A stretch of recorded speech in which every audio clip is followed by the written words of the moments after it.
I'm Daniela Arias, and today I'm going to talk about a little bit of Ecuadorian folk traditions.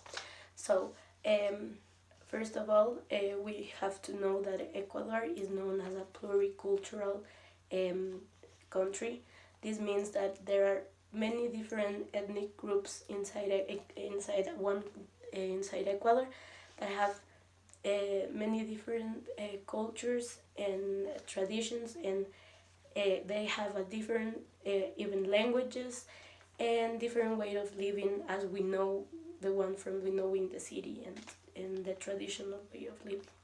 So inside Ecuador there are in total 31 different cultural groups or ethnic groups, and the one that I want to talk about today is the Guaranis, because I think they have been recognized lately worldwide because of the campaign they are making to preserve the Amazon forest for stop reforestation. So um, one of the things that you have to know is that first they live in the Ecuadorian Amazon, so this means they live literally in the heart of the jungle, and they do this because many years ago the Ecuadorian government gave them this right for this part of land for them to make their own way of living and to respect their traditions and their culture. So uh, this uh, this ethnic group lives in as I said in the jungle to preserve their cultural values and their cultural traditions.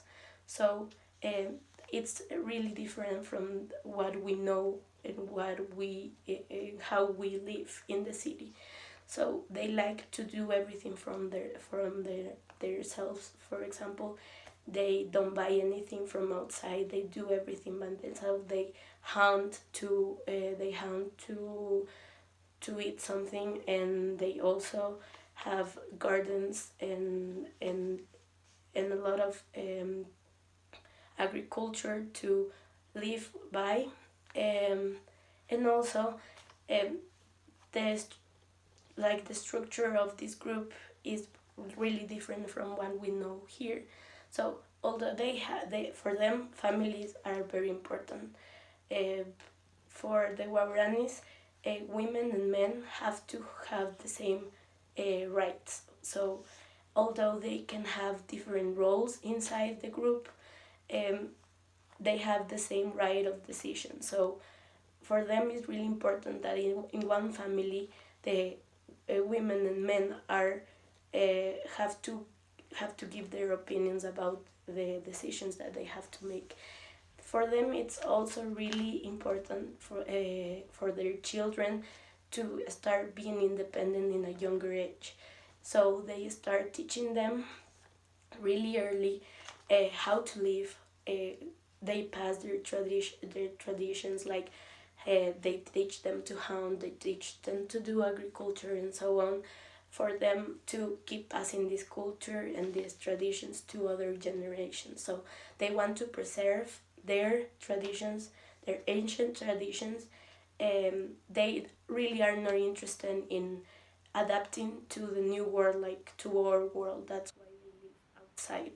So that's really important for them, and for them, they have rights.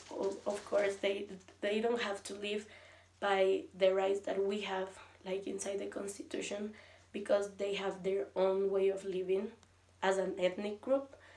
But they also respect a lot of like ground rules. Um, so what they are doing with this campaign that are to preserve the Amazon forest is to impulse and get people to know the relationship that this ethnic group has with nature. For them, nature is sacred.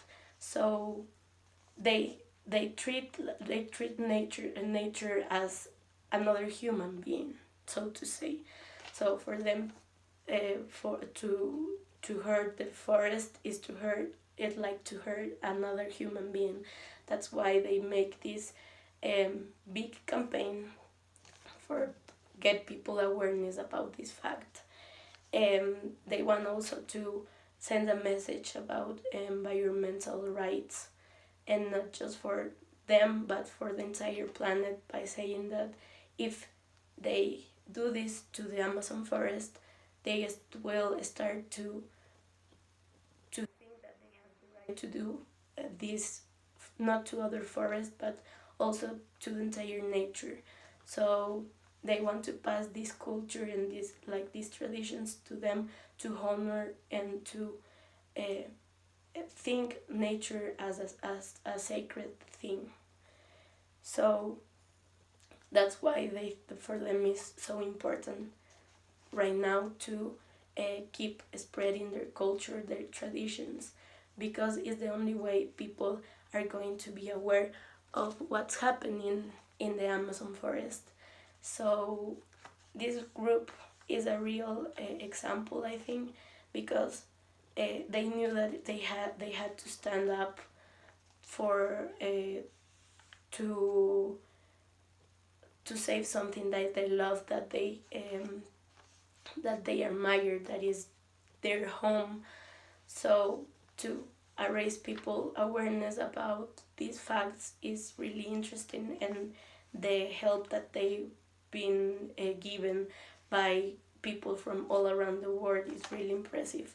And I think it's really important for Ecuador, for the entire country, to stay pluricultural as we know them, to respect and to see uh, their perspectives in things. So if we start living as they live, just by following this simple rule that this having this close relationship with nature, we will be just one step forward to get to know and get to know ourselves and get to know the environmental situation that the world is living right now. So I think the cultural traditions from these ethnic groups are really, really valuable for the entire society, not just from Ecuador, but from the entire world, to get to know life in another perspective that maybe can help us to uh, make up our minds and start protecting our planet. Thank you.